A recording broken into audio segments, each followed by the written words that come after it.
Hello students, study fact education চ্যানেলে তোমাদের স্বাগত। আমি চৈতালি সাহা আজ ক্লাস 10-এর অসখী একজন কবিতাটি আলোচনা করব। এই পুরো কবিতাটি একটু একটু করে ধাপে ধাপে আলোচনা করব। যেমন প্রথমে কবি পরিচিতি, তার সঙ্গে এই কবিতাটি যেহেতু একটু অনুদিত কবিতা, তাই সেক্ষেত্রে অনুবাদকের পরিচিতি, কবিতার উৎস, কবিতার বিষয়বস্তু, তার সঙ্গে সঙ্গে মূল কবিতাটা পাঠ এবং এই কবিতার নামকরণ, এই সমস্তটাই আলোচনা করব। এবং সম্পূর্ণ আলোচনার শেষে তোমাদেরকে বলে দেব যে এই কবিতা থেকে কীরকম ধরনের প্রশ্ন পরীক্ষাতে আসতে পারে। তোমরা ভিডিওটির শেষ পর্যন্ত সঙ্গে থেকো। অসখী একজন একটি অনুদিত কবিতা। এর মূল কবিতাটি লিখেছিলেন পাবলো নেরুদা।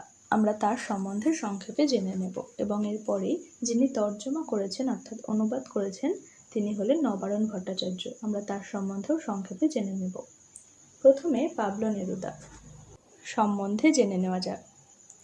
পাবলো নেরুদা ছিলেন চিলির বিখ্যাত একজন কবি এবং তারই সঙ্গে দক্ষ রাজনীতিবিদ। 1904 খ্রিস্টাব্দের 12 জুলাই তিনি জন্মগ্রহণ করেন। তার প্রকৃত নাম হল নেফতালি রিকার্দো রেস বাসোয়ালতো এবং এই পাবলো নেরুদা হচ্ছে তার একটি ছদ্মনাম। বাংলা সাহিত্যে এরকম অনেক লেখকেরই, অনেক কবির ছদ্মনাম থাকে। যেমন রবীন্দ্রনাথ ঠাকুরের ছদ্মনাম ভানু সিংহ, সুনীল গঙ্গোপাধ্যায়ের ছদ্মনাম নীললোহিত, তেমনি পাবলো নেরুদাও হচ্ছে একটি ছদ্মনাম। তার পাবলো নামের সম্ভাব্য উৎস পল ভার্লেইন, আর নেরুদার উৎস হল চেক লেখক জান নেরুদা। মাত্র 10 বছর বয়সেই নেরুদার কবিতা লেখার সূচনা। 1923 খ্রিস্টাব্দে তিনি তার প্রথম বই টুয়াইলাইট প্রকাশ করার জন্য নিজের যাবতীয় জিনিস বিক্রি করে দিয়েছিলেন। 20 love poems and a song of despair কাব্যগ্রন্থটি তাকে কবি খ্যাতি এনে দেয়। মাত্র 20 বছর বয়সে তিনি লেখার জন্য পড়াশোনা বন্ধ করে দিয়েছিলেন। এরকম সময় তিনি লিখেছিলেন কান্টো জেনারেল। এছাড়া তিনি এই লেখার জন্য বিভিন্ন সাহিত্য পুরস্কার পেয়েছিলেন, বিভিন্ন জাতীয় পুরস্কার, আন্তর্জাতিক মানের পুরস্কারও পেয়েছিলেন। 1950 খ্রিস্টাব্দে তিনি পেয়েছেন আন্তর্জাতিক শান্তি পুরস্কার। 1971 খ্রিস্টাব্দে তাকে দেওয়া হয়েছে সাহিত্যে নোবেল পুরস্কার। তার উল্লেখযোগ্য গ্রন্থগুলির মধ্যে রয়েছে Extravagaria, the captain's verse, still another day, the yellow heart, world's end ইত্যাদি। পাবলো নেরুদাকে বিংশ শতাব্দীর সকল ভাষার শ্রেষ্ঠ কবি আখ্যায় অভিহিত করা হয়েছে। চিলিতে যখন অগস্তো পিনোচেটের নেতৃত্বে সামরিক অভ্যুত্থান চলছিল, সেই সময়ে ক্যান্সারে আক্রান্ত হয়ে নেরুদা হাসপাতালে ভর্তি হয়েছিলেন। মাত্র 3 দিন পরেই তিনি হৃদরোগে আক্রান্ত হন এবং তার মৃত্যু হয় 1973 খ্রিস্টাব্দের 23 সেপ্টেম্বর। এবারে বলবো অনুবাদকের পরিচিতি, অর্থাৎ নবারুণ ভট্টাচার্য সম্পর্কে কয়েকটি কথা এবার জেনে নেওয়া যাক। তিনি ছিলেন অন্যধারার কবি এবং সাহিত্যিক। তার জন্ম হয় 1948 খ্রিস্টাব্দের 23 জুন। এই পাঠ্যটা অর্থাৎ এই অসখী একজন কবিতাটি নবারুণ ভট্টাচার্যের বিদেশি ফুলের রক্তের ছিটে কাব্যগ্রন্থ থেকে সংগ্রহ করা হয়েছে। এটি একটি অনুবাদ সাহিত্যের সংকলন। এর প্রকাশকাল 2013 খ্রিস্টাব্দ। নবারুণ ভট্টাচার্যের লেখা একাধিক কাব্যগ্রন্থ, উপন্যাস, গল্পগ্রন্থ এবং গদ্যগ্রন্থ রয়েছে। তার মধ্যে আমরা কিছু কিছু নাম জেনে নেব। কাব্যগ্রন্থের মধ্যে রয়েছে এই মৃত্যু উপত্যকা আমার দেশ না, মুখে মেঘের রুমাল বাঁধা, পুরন্দর ভাটের কবিতা। উপন্যাসের মধ্যে রয়েছে হারবার্ট, যুদ্ধ পরিস্থিতি, কাঙাল মালসাট, অটো ও ভোগী। গল্পগ্রন্থের মধ্যে রয়েছে হালাল ঝান্ডা ও অন্যান্য, অন্ধ বেড়াল ও অন্যান্য গল্প। এছাড়াও গদ্যগ্রন্থের মধ্যে রয়েছে অ্যাকোয়ারিয়াম এবং আনাড়ির নারীজ্ঞান। নবারুণ ভট্টাচার্যের মৃত্যু হয় 2014 খ্রিস্টাব্দের 31 জুলাই। বাংলা সাহিত্যে কবিতা গল্প পড়ার ক্ষেত্রে তার উৎসটা জেনে নেওয়া খুব জরুরি। এক্ষেত্রে অসখী একজন কবিতাটার উৎস কী সেটা দেখে নেওয়া যাক।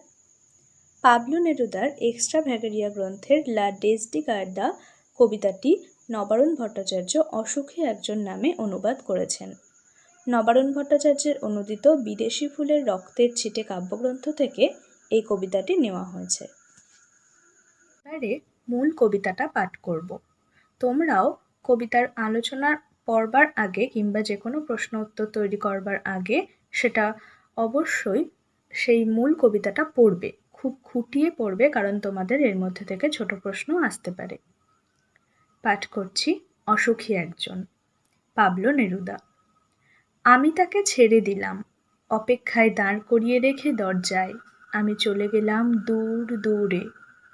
সে জানতো না আমি আর কখনো ফিরে আসব না। একটা কুকুর চলে গেল, হেঁটে গেল গির্জার এক নান, একটা সপ্তাহ আর একটা বছর কেটে গেল। বৃষ্টিতে ধুয়ে দিল আমার পায়ের দাগ, ঘাস জন্মালো রাস্তায়, আর একটার পর একটা পাথরের মতো, পরপর পাথরের মতো বছরগুলো নেমে এলো তার মাথার ওপর। তারপর যুদ্ধ এলো রক্তের এক আগ্নেয় পাহাড়ের মতো। শিশু আর বাড়িরা খুন হলো, সেই মেয়েটির মৃত্যু হলো না। সমস্ত সমতলে ধরে গেল আগুন, শান্ত হলুদ দেবতারা যারা 1000 বছর ধরে ডুবেছিল ধ্যানে উল্টে পড়ল মন্দির থেকে টুকরো টুকরো হয়ে। তারা আর স্বপ্ন দেখতে পারল না। সেই মিষ্টি বাড়ি, সেই বারান্দা যেখানে আমি ঝুলন্ত বিছানায় ঘুমিয়েছিলাম, গোলাপি মাছ, ছড়ানো করতলের মতো পাতা, চিমনি, প্রাচীন জলতরঙ্গ সব চূর্ণ হয়ে গেল, জ্বলে গেল আগুনে। যেখানে ছিল শহর সেখানে ছড়িয়ে রইল কাঠ কয়লা, দোমড়ানো লোহা, মৃত পাথরের মূর্তির বীভৎস মাথা, রক্তের একটা কালো দাগ, আর সেই মেয়েটি আমার অপেক্ষায়। এই কবিতাটিকে যদি বিশ্লেষণ করি তাহলে দেখতে পাবো এই কবিতাটি জীবন, বিপ্লব ও যুদ্ধের পটভূমিকায় রচিত হয়েছে। যে কোনো মানুষ যখন বিপ্লবের আশায় ঘর ছাড়ে তখন সে তার বাসস্থান, প্রিয়জন, সমস্ত ভালো লাগা ভালোবাসা সব কিছুকে পিছনে রেখে একটা অনিশ্চিত স্বপ্নের দিকে এগিয়ে যায়। হয়তো সেই স্বপ্নটা সার্থক হবে না, হয়তো তার সেই স্বপ্নটা অপূর্ণই থেকে যাবে, কিন্তু তবুও মানুষ আশায় বুক বাঁধতে ভালোবাসে। তারা চায় আরও স্বপ্ন দেখতে, তারা চায় ভবিষ্যতে নতুন আলোর দিকে এগিয়ে যেতে। সেই জন্য মানুষ আশা আকাঙ্ক্ষা কখনো ছাড়ে না।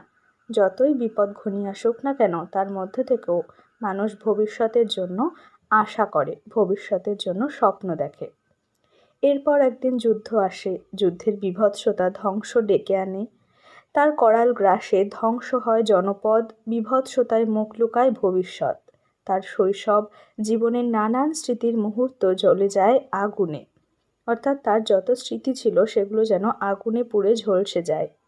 হয়তো সেই সৈন্যটির বা বিপ্লবীটির যুদ্ধের পরে ফেরার আর কোনো আশাই থাকে না, কিন্তু তার প্রিয়জনদের জন্য অপেক্ষার অবসান হয় না। তখনও সে প্রিয়জনদের অপেক্ষায় অধীর আগ্রহে বসে থাকে। জগতের স্বাভাবিক নিয়মে সময় এগিয়ে যায়, কিন্তু প্রিয়জনদের জন্য সময় থমকে দাঁড়িয়ে থাকে, কারণ আশার কখনো মৃত্যু হয় না। এই কবিতাটার মধ্যে দিয়েও কবি যেন সেই আশায় বুক বাঁধার কথায় আরও একবার মনে করিয়ে দিতে চান। তিনি যত বিপদই ঘনিয়ে আসুক না কেন তার মধ্যে দিয়েও মানুষ আশা করে, মানুষ ভালো কিছুর জন্য আকাঙ্ক্ষা করে, মানুষের ইচ্ছে হয় আরও নতুন কিছু করার, আরও ভালো কিছু করার, এবং মানুষ চায় স্বপ্ন দেখতে এবং সেই স্বপ্নকে বাস্তবে রূপ দিতে। এখানেও তেমনটাই দেখানো হয়েছে। প্রসঙ্গত এখানে একটা বিষয় বলে রাখা জরুরি, সেটা হলো যে এখানে যে সেই মেয়েটি বলা হচ্ছে কবিতাতে, এই সেই মেয়েটি আসলে রূপক অর্থে কবি ব্যবহার করেছেন। রূপক অর্থে বলতে কি না, রূপক অর্থ হলো তার ভিতরের একটি অর্থ থাকবে, বাইরে কবি আর একটা অর্থ সেই কবিতাতে ব্যবহার করেছেন। অর্থাৎ সেই মেয়েটি বলতে সাধারণত একটি মেয়েটিকে বোঝানো হচ্ছে, কিন্তু তার একটা গভীর অর্থ রয়েছে। এরকমভাবে অনেক কবিতা রূপকধর্মী হয়, অনেক গল্প, অনেক নাটকও রূপকধর্মী হয়ে থাকে। এখানেও কবি সেই রূপক ধর্মটাকে কিছুটা ব্যবহার করেছেন। এবারে এই কবিতার নামকরণের দিকে একটু খেয়াল করা যাক। তোমাদেরকে এর আগে যখন জ্ঞানচক্ষু গল্পের আলোচনাটা পড়িয়েছিলাম তখনও বলেছিলাম যে নামকরণ কি কি বিষয়কে ভিত্তি করে হয়। তোমরা যদি সেই ভিডিওটি না দেখে থাকো তাহলে অবশ্যই একবার জ্ঞানচক্ষুর আলোচনাটা শুনে নেবে, এবং তোমাদের যদি ভালো লাগে তাহলে অবশ্যই বন্ধুদের সঙ্গে শেয়ার করবে। আচ্ছা, এইটা একটা কবিতা, এর আগে জ্ঞানচক্ষু ছিল একটা গল্প, কিন্তু নামকরণ যখন আলোচনা করা হয় তখনও এক্ষেত্রেও বিষয়টা কিছুটা একই রকম থাকে। এখানেও মূল কবিতার বিষয়বস্তুটাকে ভিত্তি করে নামকরণ হতে পারে, আবার কবিতার যদি কোনো একটা কেন্দ্রীয় চরিত্র থাকে তাকে ভিত্তি করেও হতে পারে, এবং কবিতা যদি ব্যঞ্জনাধর্মী হয় তাহলে নামকরণটাও ব্যঞ্জনাধর্মী হয়। তাই কবিতার ক্ষেত্রেও কোনো ব্যতিক্রম নেই। এখানে পাঠ্য কবিতাটি অসুখী একজন নামকরণ তার অন্তর্নিহিত ব্যঞ্জনাকেই প্রকাশ করছে। এই কবিতার কথক তার প্রিয়জনকে দরজায় অপেক্ষায় রেখে চলে গেছেন বহু দূরে। প্রিয় মানুষটির ফিরে আসার প্রতীক্ষায় প্রহর গুনতে গুনতে দিনের পর দিন, মাসের পর মাস, বছরের পর বছর তার অতিক্রান্ত হয়ে যাচ্ছে। বিপ্লবী যে পথে তার স্বভূমি ছেড়ে চলে গিয়েছিলেন সেই পথে জন্মায় ঘাস। কবির স্মৃতি চিরকালের জন্য বিবর্ণ হয়ে যায়। তারপর আসে ভয়ানক এক যুদ্ধ। সব কিছু তখন ধ্বংস হয়ে যায়। চারিদিকে মৃত্যুর খেলা চলতে থাকে এবং তারই মধ্যে অপেক্ষা করে তিনি মেয়েটির জন্য। এত বিপর্যয়ের পরেও সে কবি প্রতীক্ষায় দাঁড়িয়ে থাকেন। যুদ্ধ সব কিছু ধ্বংস করে দিতে পারে, কিন্তু স্বজন ও স্বদেশের সঙ্গে মানুষের যে একটা নিবিড় সম্পর্ক, তাতে কিন্তু ফাটল ধরাতে পারে না। যুদ্ধের আগুনে বাড়ি ঘর সব কিছু পুড়ে ছাই হয়ে যেতে পারে, এমনকি প্রাসাদ, দালান, উদ্যান সব কিছুই একটা যেন ধ্বংসস্তূপে পরিণত হতে পারে। কিন্তু এই এত খারাপের মধ্যে দিয়েও কোথাও গিয়ে যেন একটা মানুষের স্বপ্ন বেঁচে থাকে, মানুষের ভালোবাসা বেঁচে থাকে, তার আশা আকাঙ্ক্ষা বেঁচে থাকে। দীর্ঘ অপেক্ষা তাই হৃদয়কে বেদনায় ভারী করে রেখেছে বলে মেয়েটি অসুখী। আর এই জন্যই কবিতার শিরোনাম রাখা হয়েছে অসুখী একজন। অসুখী বলতে আমরা সবাই জানি সুখী শব্দের বিপরীত যেমন বলা যায় দুঃখী, তেমনি সুখী শব্দটাকে এখানে অসুখী মানে তার বিপরীত অর্থ হিসেবে ব্যবহার করা হয়েছে। যে সুখী নয় সে অসুখী।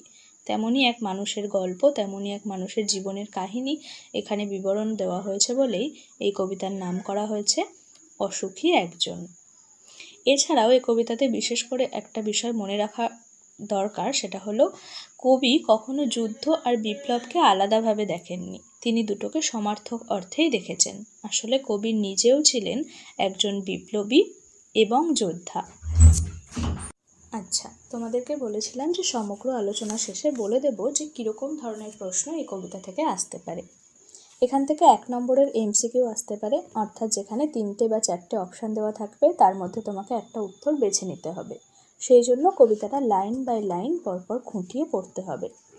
যেমন এরকম একটা প্রশ্ন হতে পারে যে শান্ত হলুদ দেবতারা হাজার বছর ধরে তারা কি করছে? এই যে শান্ত হলুদ দেবতা তারা হাজার বছর ধরে কি করেছেন, এটাকে 4টে অপশানে এবার তোমাকে দিয়ে দিতে পারে। যেমন ধ্যানে ডুবে থেকে স্বপ্ন দেখছিলেন, সভ্যতাকে রক্ষা করেছিলেন, অহিংসার বাণী প্রচার করেছিলেন, নাকি তারা মানুষকে দুঃখ জয় করার শক্তি দিয়েছিলেন। এবারে তুমি যদি কবিতাটা খুঁটিয়ে পড়ো তাহলে অবশ্যই বুঝতে পারবে যে এর উত্তরটা কি হবে। হ্যাঁ, এর উত্তরটা ধ্যানে ডুবে থেকে স্বপ্ন দেখছিলেন। তোমরা নিশ্চয়ই কবিতাটা পড়বে এবং কবিতা পড়লেই এই এমসিকিউগুলো একেবারে ঠিকঠাক উত্তর দিয়ে দিতে পারবে। এছাড়া 1 নম্বরের সরাসরি প্রশ্ন উত্তরও আসতে পারে, যেখানে তোমরা 2 থেকে 3টে লাইনের মধ্যে সেই উত্তর লিখবে। 3 নম্বরের প্রশ্ন আসতে পারে, যেখানে তোমরা কম বেশি 50 থেকে 60টি শব্দের মধ্যে সেই উত্তরটা রাখার চেষ্টা করবে। এছাড়াও 5 নম্বরের প্রশ্নও তোমাদের এখান থেকে আসতে পারে। সেক্ষেত্রে তোমরা 120 থেকে 150, 160 এইরকম শব্দের মধ্যে তোমরা উত্তরটিকে লেখার চেষ্টা করবে। এছাড়াও এইসব প্রশ্নের পাশাপাশি কবিতা থেকে, গল্প থেকে যেটা আসতে পারে সেটা হচ্ছে তোমাদের ব্যাকরণটাও একটু খেয়াল রাখতে হবে। ব্যাকরণ থেকে কারক আসতে পারে কবিতার লাইন তুলে, কিংবা ধরো সমাস করতে দিল, সন্ধি বিচ্ছেদ করতে দিল, কিংবা তোমাদেরকে সেখান থেকে বাচ্য করতে দিল, কর্মবাচ্য কিংবা ভাব বাচ্যে পরিণত করা, এই ধরনের প্রশ্ন, কিংবা ধরো বাক্য পরিবর্তন করা, বাক্যে রূপান্তর করা, জটিল বাক্যকে যৌগিক বাক্যে পরিণত করা, এই ধরনের, কিংবা হ্যাঁবাচক বাক্যকে নাবাচক বাক্যে পরিণত করা, এই ধরনের প্রশ্নগুলো তোমাদের আসতে পারে। তাই এই অসুখী একজন কবিতাটা থেকে প্রথমে কবিতাটা পড়বে, তারপর কবিতার এই সমস্ত আলোচনাটা এখান থেকে তো শুনবে, তার সঙ্গে নিজেরাও বাড়িতে পড়বে, উত্তর তৈরি করবে এবং এই কবিতা থেকে যে ব্যাকরণ আছে সেই ব্যাকরণের প্রশ্নগুলো অবশ্যই পড়ে নেবে। আজকের আলোচনা এই পর্যন্তই। তাহলে এইভাবে তোমরা এই অসুখী একজন কবিতাটা পড়বে এবং আমার এই ভিডিওটি যদি তোমাদের ভালো লেগে থাকে তাহলে অবশ্যই তোমাদের বন্ধুদের সঙ্গে এই ভিডিওটি শেয়ার করবে এবং তাদেরকেও বলবে তারা যেন স্টাডি ফ্যাক্ট অ্যাপটি ডাউনলোড করে নেয় এবং এখানে এসে তাহলে তারাও পড়াশোনা করতে পারবে। এছাড়া তোমাদের যদি কিছু বলার থাকে, তোমাদের যদি এই কবিতা নিয়ে কিংবা কবিতার কোনো আলোচনা নিয়ে কোনো প্রশ্ন থেকে থাকে তাহলে অবশ্যই তোমরা আমাদেরকে সেটা জানাবে।